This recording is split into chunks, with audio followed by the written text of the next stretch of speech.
everyone, and welcome to episode 37 of the Retrospectives podcast.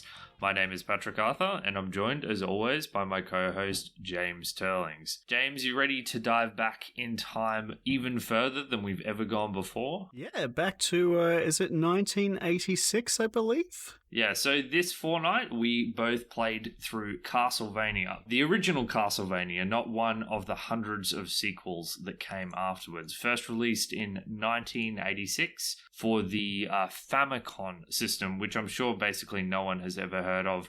It was a Nintendo console before the smash hit that was the NES.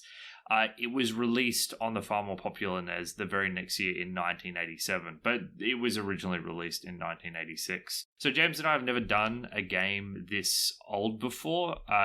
Before this, the oldest game we did was Police Noughts, which I think was 91 or 92. Oh, we did Chrysalis, which is 1990, but this is the furthest we've gone back, and really this game is about 10 years from before our gaming childhoods. So it'll be very interesting to see if this well-renowned classic has truly stood the test of time. I'm almost surprised that we haven't gone this far back yet. I mean, it makes sense, right? Like, when we first started this show, we were more doing games of our childhood. But I think that, as we progress, we're going to keep reaching further and further back.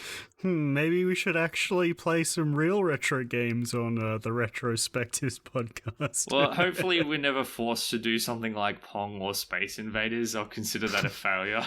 I don't really want to do an hour and a half show on the gameplay mechanics of Pong, but Castlevania is just fine. Here on the show, what James and I do is we both play through a classic or highly renowned, or sometimes a niche title of the past, at least 15 years or so old, usually closer to 20. And then we have an in-depth discussion on this show, and we try to answer the question whether these classic titles have truly stood the test of time. Are they still worth playing today, or are they just good games in the context in which they were released? And at the end of the episodes, we'll give you a final answer on whether Castlevania is well worth your time to play. So I'd love to jump right into the discussion, but firstly, we'll quickly go over a couple of housekeeping things.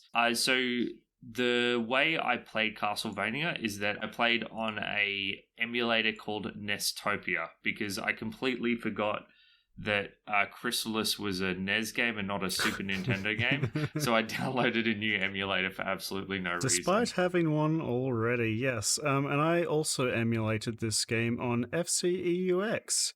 You can get you can pay money for this game if you want. I think the easiest way currently is to shell out $30 for the Castlevania collection on the Nintendo Switch. But I think before that, the next best way was on the 3DS, and I think their eShop has gone down since then. So, $30 for this game. Otherwise, obtain a ROM from somewhere. It's funny, the guilt levels go down the older the game is, and at 34 years old, I don't feel too bad obtaining Castlevania the original.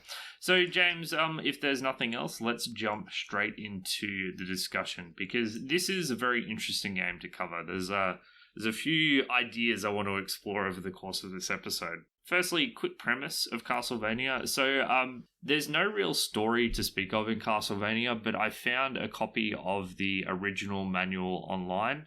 And basically, you play as Simon Belmont, who's a vampire hunter, and your ancient enemy is Count Dracula. You go to Dracula's castle with the aim of killing him, but you have to fight through all of the evil, random horror monsters on your way up to the Count. I'm pretty sure most Castlevania games have the same story. Symphony of the Night, which we did for episode 4, has slightly more nuance to it. But in this, it's you're playing a guy with a whip trying to slay Dracula. And honestly, that's fine. This kind of game doesn't need an in-depth story. You're just there to kill every single thing in the castle. Usually we like to start this show by rambling on and off about the story for a good 40 minutes before quickly skimming through the gameplay details. So where did you want to start without our usual option? Well, yeah, I guess we'll just jump straight into the gameplay because there's not much to say about the story. Like in a game like Doom, you're just murdering everything in the location. And honestly, for video games, that's generally good enough for me. If they let me loose and kill everything, and that's really all this game is. I think the thing I want to start with, as we often start with, is the controls. Because James, the controls in this game and how this game controls, I think, is straight up terrible. Okay. So let me explain to the audience a little bit of how you control Simon Belmont. Basically, Simon Belmont has 0 air acceleration or control on his jumps. The only platforming controls are left, right, and crouch, and you have a jump. If you press jump, you do a standing jump with no aerial control whatsoever. You just jump straight up in the air and you come straight down, and you can't alter the way in which you fall or move yourself while you're in the air at all. The other 2 jumps you can do are a left jump or a right jump, and those are jumps that go a preordained distance every single time. So once again, there's absolutely no air control, and there's no holding down the button for a longer jump.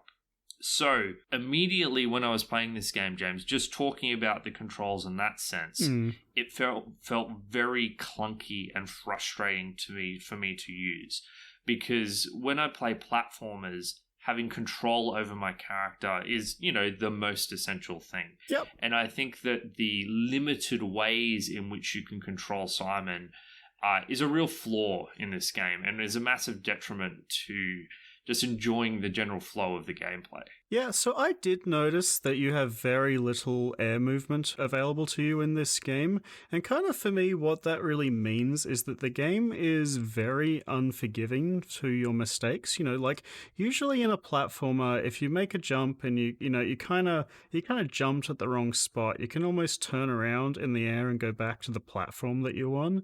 This game kind of locks you into your decisions. Like if you make a decision to press a button in this game, the game makes you answer the consequences for it. There is no going back ever. And that actually really contributed to this game for me having quite a high difficulty level. But do you think it's a bad thing that you lack that control, or do you think that it's just a different way of doing things? It does feel bad having played games with more control. Like, for example, we played Symphony of the Night for episode 4, as you said, and one of the things that we kind of heavily praised was how responsive Alucard controls in that game, and you definitely don't get that. It feels extremely stiff and clunky to begin with, but I don't think at the end of the day it was a huge mark on the game for me. I found that once I kind of resigned myself to my fate a bit. I kind of appreciated the fact that it made you really think out your decisions before committing to them. The thing is, I like in Castlevania Symphony of the Night and later in Hollow Knight, and also a game I've been playing a lot recently called 1001 Spikes. Having that control over your character while they're in the air just feels so important to the platforming experience for me. Like, particularly when Castlevania has lots of obstacles and enemies to dodge on different planes, it would have been so nice to be able to control my character to accurately dodge between those projectiles instead of what often happened, which was me awkwardly stumbling into them. And I think that it's not simply a matter of getting good, because I think that if obstacles are coming from the floor and roof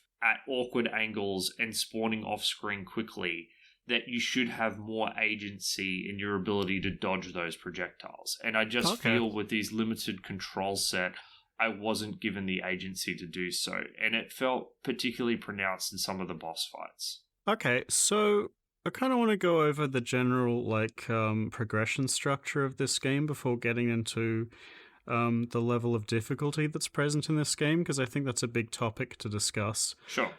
So generally, when you're playing through Castlevania, you'll spawn on a floor, and it's a game where you just simply move from left to right. It's a 2D platformer. It honestly doesn't have that much platforming in it. It's got a little bit, but the most of the challenges come from the enemies you encounter throughout the game. And they start off fairly simple. Like when you're on the first floor, you're simply walking towards the right in this big, entranceway to the castle.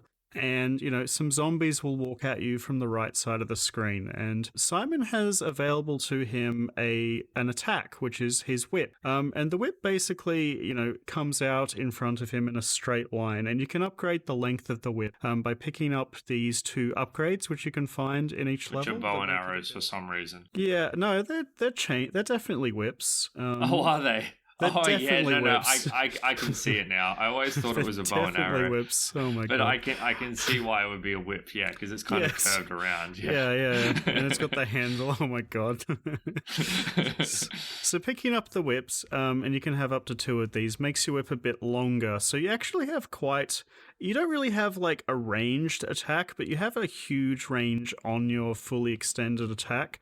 So you jump and you hit things in the air, or you press the button and you hit things in front of you. It's pretty simple. There's stairs to climb and things to jump on, and at the end of every level, there's a boss fight. Now, how hard did you find this game, Patrick? This game is insanely hard, and I have to admit that I use save states to get through it. And I don't think... I think that it would have taken me an extremely long time to get through this game without save states. Yes, I agree. This game does get very difficult, but I don't think it's extremely hard to begin with. No, I would say that the point where it really became difficult was the stage 4 boss, Iger and Frankenstein. Yes, I agree. Everything after that, I felt the difficulty just kind of ramped super high up. That's when I started using save states. Yeah, so I actually agree with you. That was my experience as well. Castlevania, as you said, is an extremely difficult game later on. But one thing that I think is actually a big point in its favor is that I think a lot of the difficulty is extremely fair in this game. There is basically no situations in this game where I felt like I took damage where it wasn't my fault. Even if these situations were so hard that I probably couldn't have, gotten good at them unless I had spent hours and hours and hours that I don't have trying to get better on them. Once I'd beaten the game, and I made a point to beat Dracula, from start to finish without, doing any cheating bullshit. Yeah, me too. After I beat Dracula, I booted up the game again the next day and managed to get to the end of that level that you mentioned, the Igor fight, without dying. So I was significantly better at the game the second time through than I was the first, where I would die, I had died a lot up until that point. I'm not sure if fair is the word I'd use with some of these boss fights. Like I said earlier, I think your planes of interaction, which is you can throw your whip left or right, and the locking you into particular jump lengths means that sometimes you can take unavoidable damage, particularly in the boss fights when projectiles are being spammed in random locations. And I understand that you can speedrun this game, but a lot of that speedrunning involves kind of like insta-killing bosses as they're spawning in. So I don't know if it's possible to do every single boss fight, like extended boss fight, taking 0 damage just because of the RNG involved in a lot of the fights. Yeah, so you mentioned insta-killing bosses as a speedrunning technique, so I must be a speedrunner in this game, Patrick, because I insta-killed at least like 3 of them using holy water. I don't know if you had that experience, because in Castlevania there's an item system where, you'll hit a breakable object in the environment and an item will drop out. For example, you can pick up a knife, which you can then throw in front of you as a ranged attack, and it kind of works as a resource system. There's little hearts that drop from breaking objects, and if you have 10 hearts, that means you can throw your knife 10 times, and the stronger ones like stopping time use 5 hearts instead. And one of the items is called holy water, which leaves a little kind of puddle of holy fire on the ground. And many of the bosses are really, really vulnerable to getting stun locked from full health to death by having holy water on them for the entire fight. I don't know if you had that experience. So here's what happened, James. I got hard stuck on the 5th boss fight of the game, the second last, which is death. And I'd gone into the death boss fight. I'd done a save state just before the boss. And I tried that boss fight for 1 hour. I spent an entire hour trying to kill him. I had axes as my secondary weapon. And I died in 3 hits because I'd lost I'd been hit once on that floor after finding a health item. And I spent 1 hour trying to kill him and I could not kill him. So I had to restart the entire floor. I found the holy water because I read online how the hell do you beat this guy? And then I used the holy water to cheese him and kill him almost immediately. Yeah. Now my question is, firstly, did you kill Death with the holy water, or did you kill him legitimately over a 2-minute boss fight, dodging and killing all his sides? I don't know what Death's attacks look like because the hardest thing on that floor for me was the section immediately before him, which is this long corridor that has these knights that throw axes, but also there are these these enemies that fly in a sine wave pattern up and down and across the screen. Yeah, and you kind of have to dodge both of them at the same time, and I was just not good enough to do. It took me an hour or so to get through that section, and then I just happened to have the holy water, so I did just holy water him to death straight away. I actually want to talk about that section a bit, but firstly with Death, do you actually... So to me, that was ridiculous, that boss fight, because what he does is he spawns scythes all around you, and they come at you from all angles as he bounces around the room, and I die in 3 hits, and the scythes are flying at you from all angles, from the floor and the roof. You can only whip left or right, and you can only jump in specific increments left or right. I'm sure it's possible to do that fight, but holy shit, James, it's so hard without having control of your character. And all I could think while doing this fight was that if I just had a normal jump, like a Mario jump, which is a game that released before Castlevania, if I was controlling my character like Mario, I would have been able to dodge through these sides far more effectively. Even if I was still restricted to my whip being left or right, I would have been able to dodge them, and it would have been a really fun fight. Instead, it was so frustrating, and it felt impossible to do, I guess, sustained damage over a long time, and I felt like I had to cheese him with holy water. And to me, that is not good boss design. When the best way to beat the boss is to completely avoid the boss fight, that's a serious mark against the design of the boss. I knew this topic was going to come up at some point. Let's go to your favorite game of all time, according to this podcast, Dark Souls, because we talk about it almost every episode. So Dark Souls is one of Patrick's favorite games, and we bring it up over and over and over again because he thinks it's the pinnacle of game design. Correct. And so I love bringing it up to use against him in these thrilling arguments of ours. One of the things that I did many times throughout my first playthrough of Dark Souls was to completely cheese bosses with really underhanded tactics because I wasn't good enough to beat them the first time. We've said back on the show a lot of times that we think the ability to cheese certain bits of the game actually makes the game more fun. So I'm kind of surprised that you don't like it here. It can be fun to skip parts of levels, for example, in Quake, which is a kind of cheesing that I can get behind. Yeah. But to me, boss fights should be, I don't know, in a lot of ways I view boss fights as the highlight of the game. The boss fights should be pushing you to the edge, and they should be adrenaline rushed fights that you feel triumphant after conquering. And sure. I think it's hard for me to argue about this boss because I didn't actually see its attack patterns. Sure. With the scythes that it threw out, were you able to hit them with your chain to kind of create an opening? You could definitely kill them, but what happens is Death kind of bounces around the room, so he'll be on the bottom left, then he'll go to the top right. And the sides keep spawning at random locations on the room. So there'll be some up high, some down low. And there's a platform in the middle, at a medium height. So you're not on the floor for the fight. You're on this medium platform, and the sides are spawning below you. So the furthest I got was...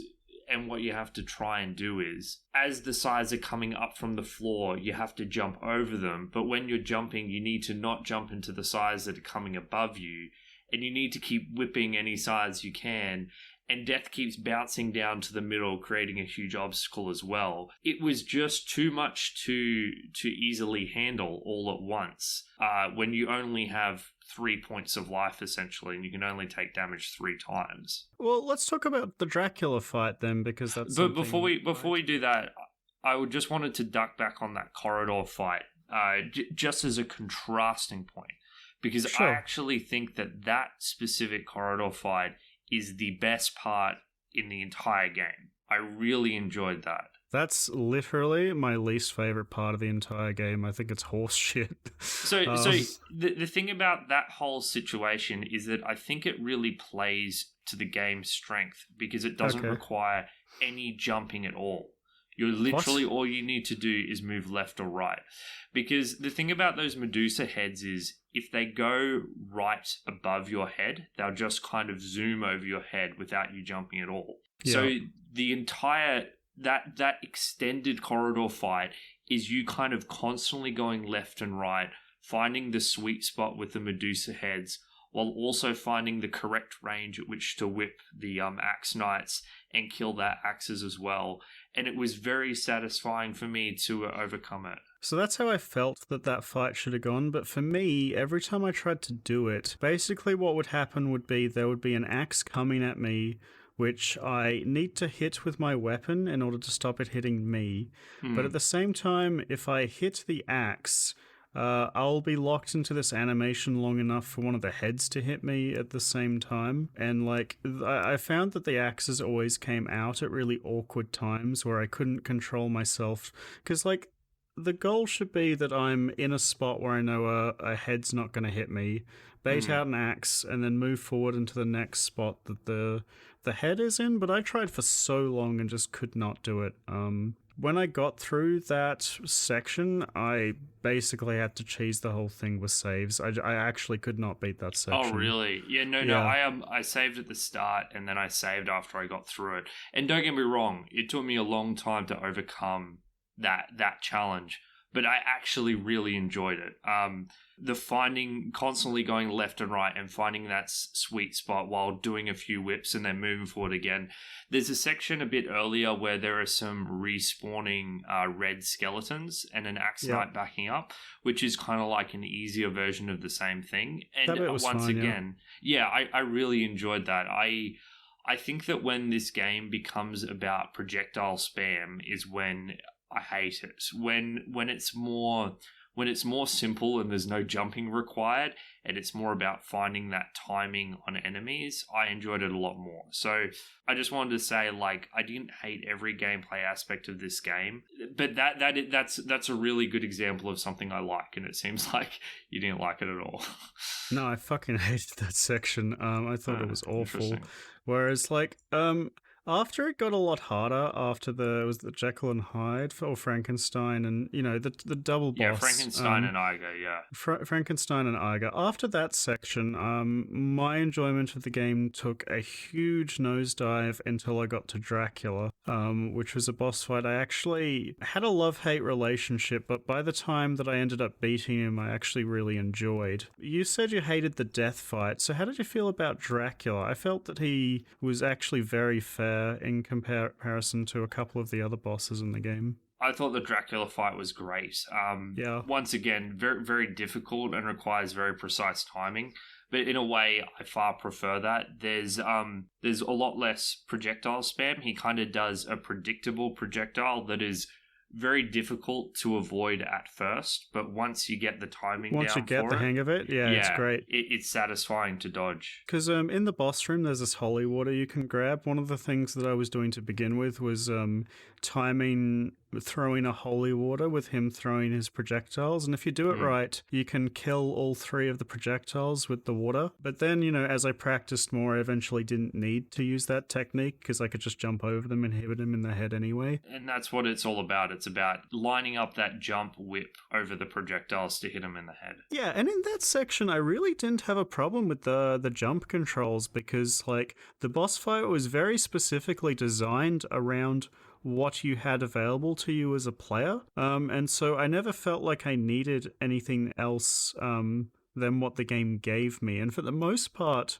I felt that the game did a good job of that. So I'm not as low on the controls as you are. I think if you design around what's available, then that's all right. I do accept that this game was designed around its controls, except what about...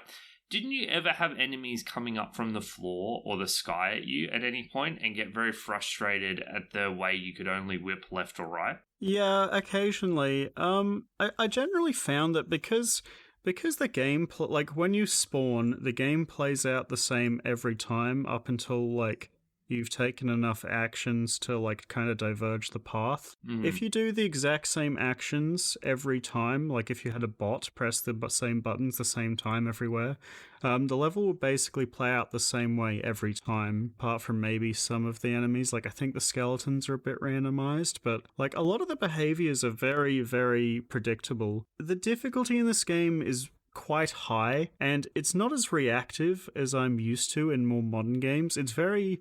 You kind of have to, like, fail a lot of times, learn enemy patterns here, and then, like, preempt what enemies are gonna do so you don't lock yourself into unavoidable damage, because I think if you play right, you can basically avoid all instances of unavoidable damage in this game. And it's like, when you make a mistake, it's not like, I made a mistake, I immediately get hit.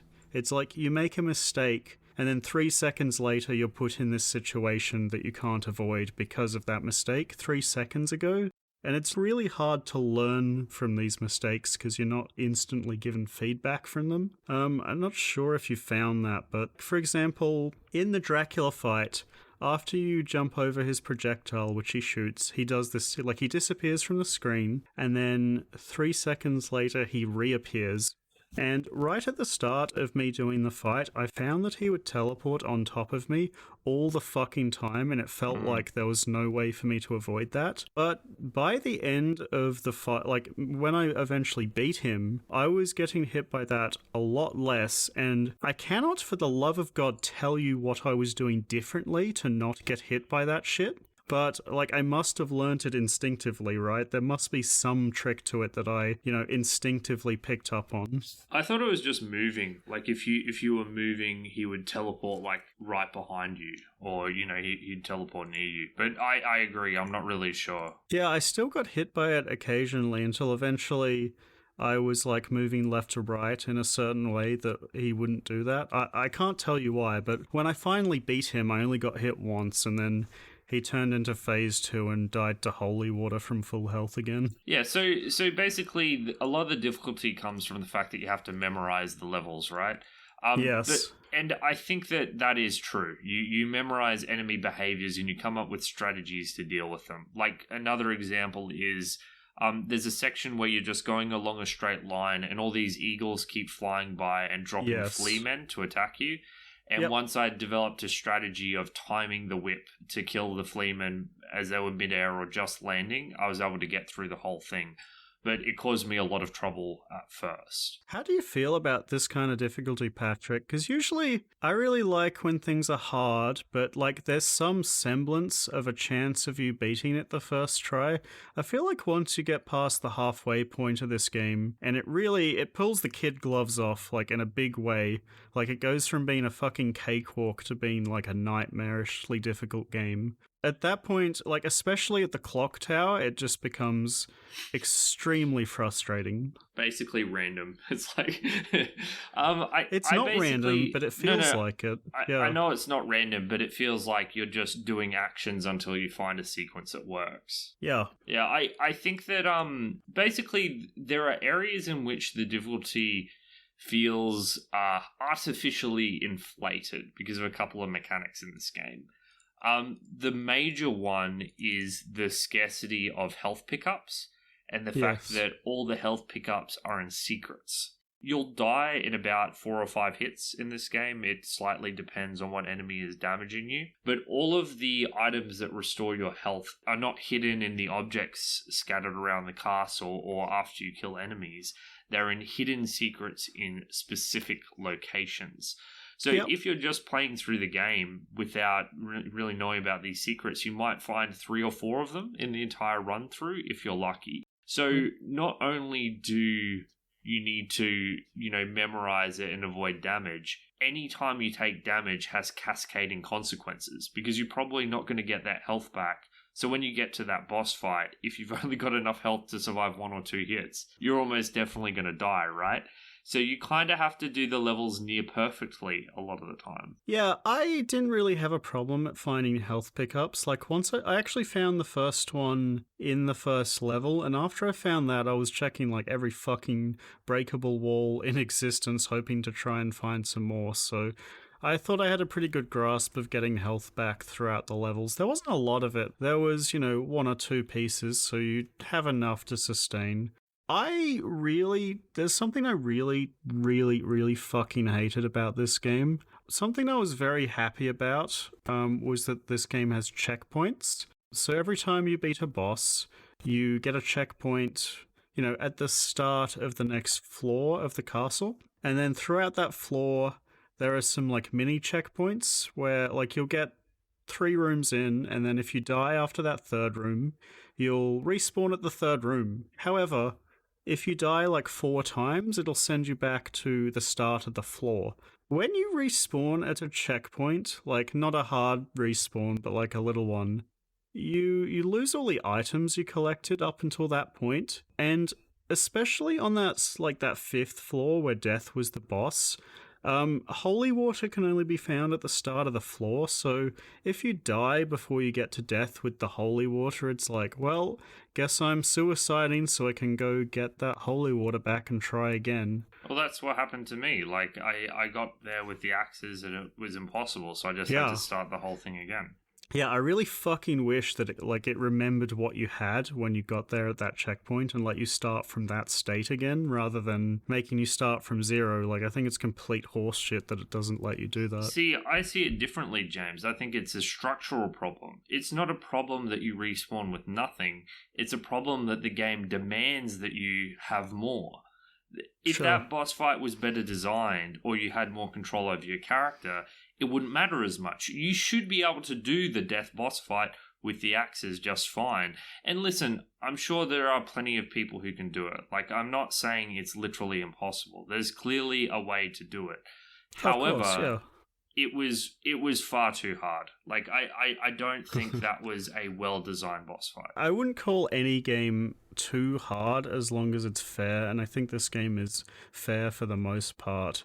I think that this game was too hard for me personally, but I do think that there are people out there who would really appreciate this level of challenge. My only real complaint about the difficulty is that the difficulty curve itself is fucking garbage. Like, it goes from being baby's first platformer to tearing your arms off within, like, the space of a level. I really hated how sharply it jumped up to that level of difficulty.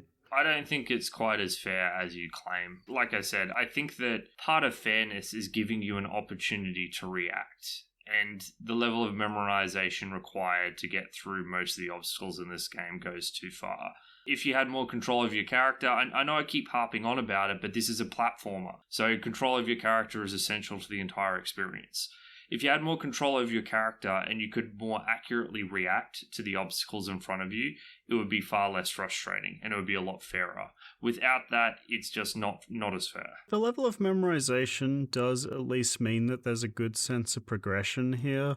Like, the second time you play through this game, you'll be a god compared to the first time. That was my experience, at least. Like, I got to maybe, like, the 3rd boss without taking damage on my 3rd attempt through from the start of the game. So, you do get a lot better, and it feels really good. But, in general, I agree. I would prefer a much more reactionary game than one that requires such a heavy level of memorization. So, anyway, James... We've been were we about to have a music break? Yeah. Yeah, we were both going into that. Yeah. So I was really impressed with this game's soundtrack at a number of points throughout the track. Did you have a similar experience? The music is excellent. This is 10 out of 10 NES music. I think that one of the things that really stands out is how strong all of the tracks are. There's one or two that is slightly weaker, but it's good all the way through, and I enjoyed all of them. Should we start with your track, James, or mine? Yeah, let's start with mine, because mine's simply the theme for the first level of the game, and it is called Vampire Killer.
That was Vampire Killer, and it was a good one. The tracks in this game are really, I don't know, funky, is that really kind of the word? The composition's excellent, even with the reduced audio fidelity of the NES system. I found that, I had to listen to most of the tracks a lot in this game because it was so difficult, and I never once turned the sound off. And usually with these old games, they have these really short loops that get stuck in your head, and it's awful, like a mosquito buzzing around in there. But this was really fun the whole way through.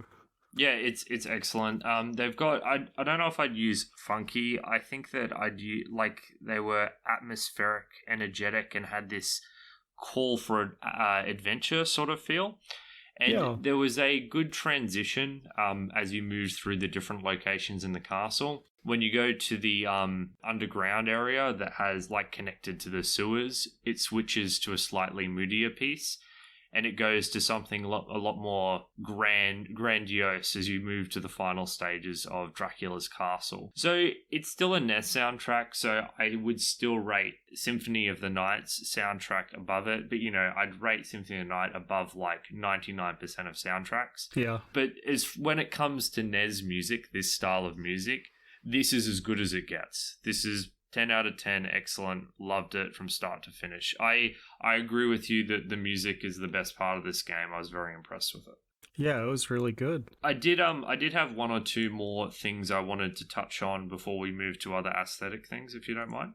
Yeah, sure. So these are just bits and pieces, but one of the things I wanted to touch on that really annoyed me is when you take damage in this game, you don't just take a little bit of damage, you get knocked back. And let me tell you, this was very frustrating and annoying when I was trying to platform. I don't know if you were as annoyed by this as I was. It was incredibly infuriating to get hit by a bat, only to be knocked into an instant kill. Yep. I died many, many times near the middle of the game on these couple of platforms that had some skeletons jumping around on them. And skeletons throw their ribs at you. They're very spooky. Hammer bros. Yeah, they're hammer bros, effectively. And especially when you don't have the full-length chain and you're forced to try and engage them up close, you get knocked down a lot, and it's very infuriating, especially because after dying a couple times, you're sent back all the way to the start of a floor to do it again. And James, that death boss fight I was telling you with the scythes everywhere? Yeah. If one scythe hits you, you get knocked back into a random location. You're once again not necessarily going to be in a place where you can easily recover from the next wave of scythes that are headed towards you. So once again, it was a situation where you lost control, and it was very, very annoying. Like I said, it feels like one mistake always leads into another. Like I feel Yes. like when I talk about Cascading. fairness, I mean like it's fair up until the point that you take that, like you make your first mistake, and then the gloves are off and it's all downhill from there. Especially with Dracula, I found that once I get hit the first time, I got like stuck in those teleport situations a heap of times. But if I didn't get hit by the first one, super easy. Yeah, and see, I don't want to come across as a casual, so I'm kind of being self-centered. I mean, we both had to use saves to beat this game. We're both not Castlevania experts here. But basically, the thing I'm worried about is that there's something I'm missing about Castlevania. Because obviously, I've played a lot of hard games in my life and got my ass kicked repeatedly, and then eventually overcame the challenge. But along the way, it felt like I was, I don't know, like I was mastering a skill set. Like I was mastering dodging projectiles, for example. And playing this game, I never felt like I was mastering the dodging of projectiles. I certainly improved at it, but it just felt like I could never reach that stage of playing like a perfect god, because I was so restricted in terms of my actions. Like I don't know how you're meant to get through that death fight dodging and killing all the projectiles perfectly. I just don't. And I tried really hard to get an extended fight against death where I was slowly chipping away at his health, and it was impossible. Mm-hmm. So I think what you said about cascading failures is another really big problem. You have so few lives, and it just takes a few to get absolutely ruined. So games were harder back in the day, James.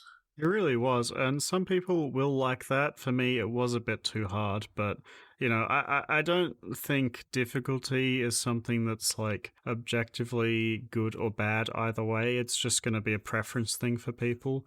So one thing I do want to talk about, one of the points of this show is to kind of dissect things that have aged well or not so well throughout the years, and there's something about this game that I don't think has aged very well, and that is the point scoring system. A lot of old arcade games, used these kind of point system to track how well you're doing at the game, and I just honestly have no interest in that kind of thing these days. There a lot of the time you break an object, 100 points drops out that gives you no benefit other than making your score go higher. And there is a bunch of situations where you find these really obscure secrets that give 1,000 points, but nothing else. And it just like every time points dropped from a candle, I felt cheated. Like that could have been another use of the holy fire, right? I just had no interest in it whatsoever. Well, the thing is, no one does. I think basically like you said, it's a historical legacy thing. Like the way that in arcades, the way you used to rate how good you were at a game was how many points you scored. But the thing is, when it comes to mastery over these old games, and a lot of modern ones as well, the primary way we do it is time. Like speedrunning is a huge thing, and I've actually seen Summoning Salt's speedrun video on Castlevania. And if you're looking to evaluate how well someone has played a game, it's usually the speedrunning, like how fast can you complete this game to the hundredths of a second. The score has become completely meaningless. No one uses score to evaluate it anymore. So I agree, it's just a waste of space. It's just that being dated. said, it didn't really harm my enjoyment of the game too much. No. It's just as if nothing had dropped at all. Yeah, it basically is a big nothing. Just imagine if instead of it dropping that, though, it dropped an item that restored like a single bar of health. How much easier better would this game be? Well, it would have been easier, but I think it would have been better because it would have been, that's not a lot of health. A hit will usually do 3 or 4 bars, but it would have been add enough. Up. Yeah, it would have added up, and it would have been so much more satisfying, I think, as you proceed through the game if it just gave you a trickle of HP items. Very annoying. It is very annoying. So how long did it take you to beat this game overall, Patrick? When we went into this, I think our understanding is that it would take about 3 hours if we sucked. It definitely took me a little bit longer than that, maybe like Me too. 5. And I admit that I suck at this game. It's very, very difficult, especially for a casual like myself. It probably took me a little bit over 5 because I spent so long on that death fight. And Yeah. eventually I was like, I looked up how to beat the boss and they said use the holy water and stun lock him. I'm like, all right, restart the I'm floor, gonna get the do holy that. water. Yeah, Yeah. and that's what I did. And then I did the same with the death fight. I got the holy water for his second form to help me kill second form a lot easier. Yeah, I was So like, I, this is... basically, I get the feeling that you really like that death fight. Dude, So- I'm just mad about it because the thing is, it has so much potential. And the thing is, it's a fight that's been, Binding of Isaac, there's a fight against death and he spawns the sides that attack you. And so it was kind of nostalgic for that reason. But like, even the fight against death it was nostalgic. Well, I was looking forward to the fight because I knew that it had been referenced in one of my favorite games of all time. And the idea of it, I think, is really good and sound. It's a platformer and you're dodging projectiles, getting in cheap shots on death when you can. It's a cool idea for a fight, but the mechanics are just not enjoyable. So Okay. that was my point where I'm like, this game is not enjoyable. Like, just stupid fight. I hate it. So you didn't like the platforming controls, but did you like the whip as a weapon? I actually really enjoyed it because it allows you to it gives you a bit of leeway with distance. It makes spacing interesting, much more interesting than a ranged weapon. And it also allows you to get really proficient at hitting those snap shots. I almost feel like I would have preferred the tip do more damage. That way you kind of get rewarded for spacing properly. But overall, I, really liked it. I think it's really fun. I do as well. And what you suggested is a really interesting idea. I think the whip's a great weapon. Once again, you are very restricted. After playing Hollow Knight, I really like being able to slash up and down, and even having the option to slash diagonally in this game with a whip would have been really cool. But I don't hate it as much. I think that if you'd been able to slash up and down, it would have been much more satisfying to kill the enemies in the air above you and stuff. Yeah. But I'm happy for that to be a constraining limit on this game. That's less of a problem to me than the movement. If the movement was good but you could only whip left or right, I would have been kind of okay with it. The combination of not being able to kill things above and below you and the poor movement though was very painful. Bit frustrating, yeah, sure. All right, I've actually gotten to the end of most of my notes already. This was a really short game. Let's go to my music break. I know these are slightly poorly spaced out, but I want to get my music in there. I want to get my music in there. Out. So here's my favorite piece of music. Heart of Fire. Sorry, I just had to find it. It's called Heart of Fire. It plays, I think, on the death stage, which is all the more funny. But yeah, it's just a banger. I think the one James picked is really good as well. To me, that's kind of like the definitive Castlevania theme. But I hadn't really heard this one before, and it was a nice surprise to listen to. Like James, I never got tired of having the music on, and I never turned it off, which is something I certainly can't say of a lot of the games we've played. So here is Heart of Fire.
Heart of Fire is actually the song I wanted to pick for the episode, but Patrick insisted that it was his favourite song, so it was my favourite song as well, and I specifically played the bit in the middle, which had this really, enjoyable bit that Patrick pointed out to me. Yeah, I just want to make sure we included that.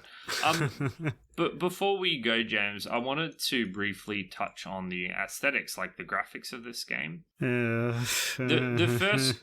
first thing I want to note before I get into the discussion is that I experienced some graphical glitches / flickering, really, which okay. I believe is part of how the NES presents its graphics. I think that this wasn't an emulator issue. I just think this is what the NES looks like.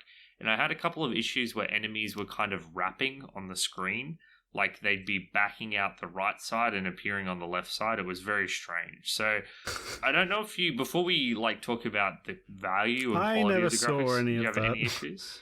Okay. No, not really. The only issue that I had a couple times was there's this level that takes place underground, and many times during that level, I actually confused the background and the foreground. I did the same thing. The skulls. The skulls. Yeah, I thought you could jump on them, and it's actually just scenery, and you fall to your death immediately. Oh, the other thing about that level. Sorry, this isn't graphics, but when talking about movement, one of the things in Mario and Hollow Knight and everything is that if you run in a straight line off a platform, normally what happens in those games is you kind of have a bit of air acceleration as you fall. Bit of momentum, yeah. So a bit of momentum. So the idea is that you can kind of run off a higher platform onto a lower one with a gap in between. You cannot do that in Castlevania. You just drop like a rock, yeah. I got caught out like that. You just walk off and drop. And that happened in that stage a couple of times. So it's really unintuitive, hey. Yeah. I don't like that at all. It got me killed a lot. Maybe that's why. But a lot of modern games give you a bit of momentum, and it makes sense, right? Yeah.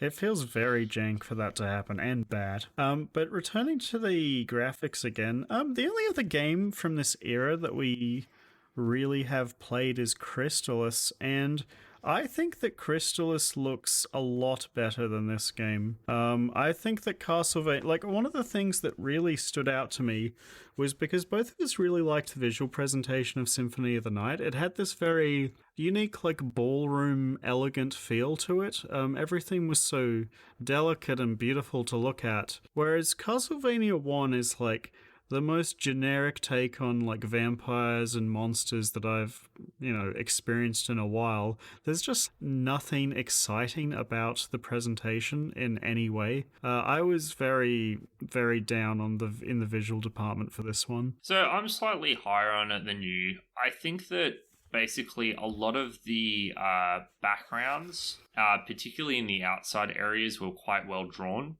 and I enjoyed that kind of aesthetic. I think that the staircases, the walls, and in particular the platforms that you jump on, you know how there are some moving platforms? And they're just squares. They're just squares. It looks so strange. It looks so bad. Just incredibly low, basic shapes that make up certain parts of the castle. Also, the fact that you went through the entire game and thought that the whip pickups were bows because you couldn't really tell what they were. Listen, I can see them as whips now. I wasn't paying close attention. I was just like, wow, this game's fucking weird. Why are bows upgrading my whip? Well, I'll give you the benefit of the doubt. It's a 50-50 between it being the game's fault and Patrick being retarded. But, especially some of the enemies, I think it was the flea men, it was. I thought they were frogs for the entire game until I looked up what they were called. So I immediately identified them because we've done Symphony of the Night before, and pretty much every single enemy in this game is also in Symphony of the Night. I don't remember the flea men at all. Dude, the flea men was so fucking annoying. How can you not remember them? They jumped around everywhere. Maybe it's exactly blocked the same. them from my mind, yeah. Yeah, no, all of the enemies in this game are also in Symphony of the Night. So okay, sure. It was...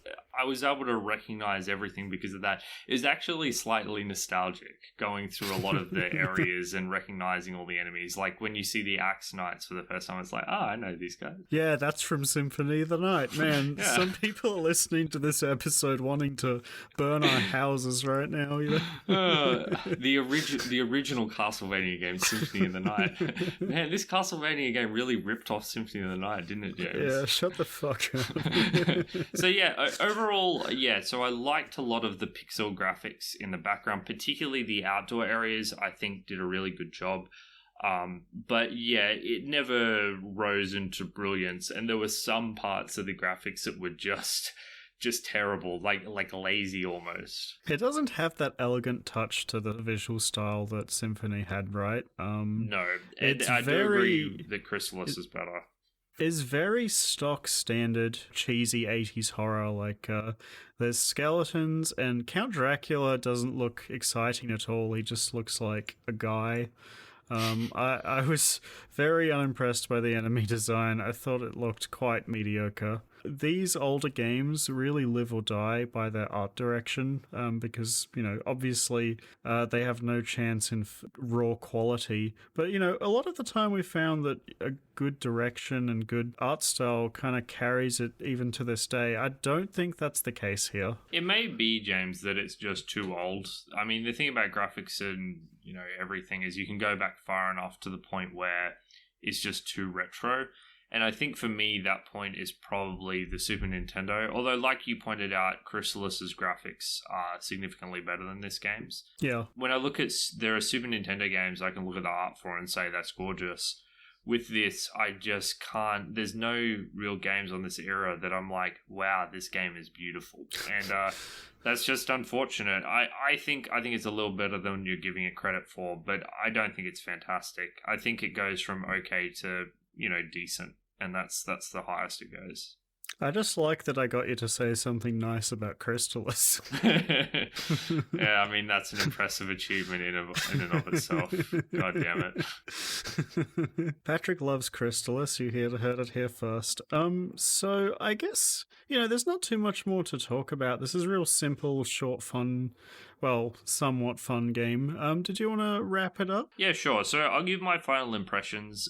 So basically, overall, in the name of this show, has the original Castlevania stood the test of time? I have to say, no, it has not. I think that when I play these platforming games, that I need more control over my character. And Castlevania locks you into such a limited range of movements and gives you difficult projectiles to dodge that it just isn't a very enjoyable experience. And it's not like I'm incredibly opposed to restricted and limited control schemes. One of my favorite games of all time is Steven's Sausage Roll, a puzzle game with one of the stupidest control schemes you've ever heard, as James will attest to.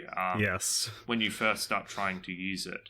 But it's used in a very deliberate fashion, and the control scheme fits the challenges put in front of you. I think that given the difficulty of the projectile sort of dodging gameplay required, that this game needed a control scheme that better suited the challenges that were in front of you. More big picture, I think that there are also some significant problems with the bosses, particularly Death, which is this huge choke point.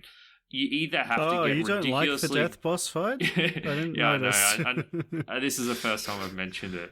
You either have to spend hours, I feel, grinding away at that boss fight, or you have to get the holy water and do a specific cheese, which I think is just bad design. That you should be able to just get through these games using the tools in front of you and use your abilities to overcome challenges, not just have to get specific items on specific floors. Outside of that, I think the game is decent. Memorization as a way to learn things is not the best. But, whipping enemies and moving left and right can be very satisfying. And I want to highlight once again that corridor before the death fight as an example of the gameplay that I really enjoyed. Even though it was super difficult and took me a long time to get through it. Yeah. I wish it had more moments like that where the precision of your movement left and right was emphasized, because that's something that I had good control over. whenever I needed to jump or deal with enemies above or below me, that's when this game sucked, and you have to deal with that a lot. So, unfortunately, cannot recommend Castlevania. I know it's got a strong historical legacy, but just play Symphony of the Night instead. I'm sure there are people that are very upset with you for saying that. I mean, so be it. Patrick, if somebody was interested in this game, would you recommend them buy it for $30? Absolutely not. No, because that's currently the best way to play it, without being a naughty boy. And I think that's actually, completely absurd. This game's worth, to me, if this game was on Steam, I'd pay, $2 for it. It's very old and very short, and it just, it's got that Nintendo tax attached to it that I cannot get behind, but... assuming that you are okay with spending $30 for a 3-hour experience, I probably still can't recommend Castlevania 1 to you. There will be some people out there who actually will really enjoy the level of difficulty on display here. But for me, the really shit difficulty curve and the uninteresting visual design and overall really mediocre boss fights and progression system didn't really do it for me. There was bits that I really liked. Dracula, the final boss in particular, I felt immense pleasure when I finally beat him. But the entire last 2 platforming levels were just absurdly difficult to the point of frustration, and did not enjoy that at all. So unless you're really, really into that kind of, grueling difficulty, I'd probably recommend to stay away from this game. The first few levels are actually quite fun, but again, if you're committing yourself to spending $30 on this game, I definitely don't recommend doing that. The music is the best part. I would recommend giving the soundtrack a listen at least, definitely. Completely agree. But other than that, no, this is a pass from me. Okay, well, thank you so much, everyone, for listening. We are the Retrospectives podcast. You can find us and all of our content on our website, rspodcast.net. We're available, on all podcast catchers, iTunes, Google Podcasts, etc., etc. But you can find all of our stuff centralized there, in addition to a bunch of articles that I've written related to the games we've played for the podcast and many other topics. Most importantly, if you'd like to support the show, we'd love if you'd just come and join our Discord server. We love talking about retro games. We love talking about new games. We love arguing about all of them, and have got into arguing. many virtual fistfights over the value of different games. So if you have an opinion on any game we've played so far, we would love to hear it and engage you in the arena of game discussion. And if you would like to suggest a game that you think we would both fucking hate, feel free, and we'll probably play it and provide you hours of entertainment with our pain. Basically, as long as it's not a JRPG, I'm willing to entertain all suggestions. JRPGs? I love JRPGs, and that's a great segue into what game we're playing next fortnight. So, Castlevania was a short game, and usually we only play games that are around 15 hours long because we both work full-time. However, because Castlevania was only 3 hours, that opened up the floor to me getting to pick the long-awaited introduction to JRPGs on the show. We've played, I guess Vagrant Story kind of counts as that, but we haven't got to play a good old-fashioned 3 characters standing in a line turn-based combat game yet, which I adore to bits and know that Patrick fucking loathes, so I've got a lot of Schadenfreude going on to this next episode, where I hope to inflict a lot of pain on Patrick with my game that I'm choosing, which is Lunar Silver Star Story Complete, a JRPG on the PlayStation 1, which is actually a port of a Sega CD game that was actually well praised for its very forward-thinking translation.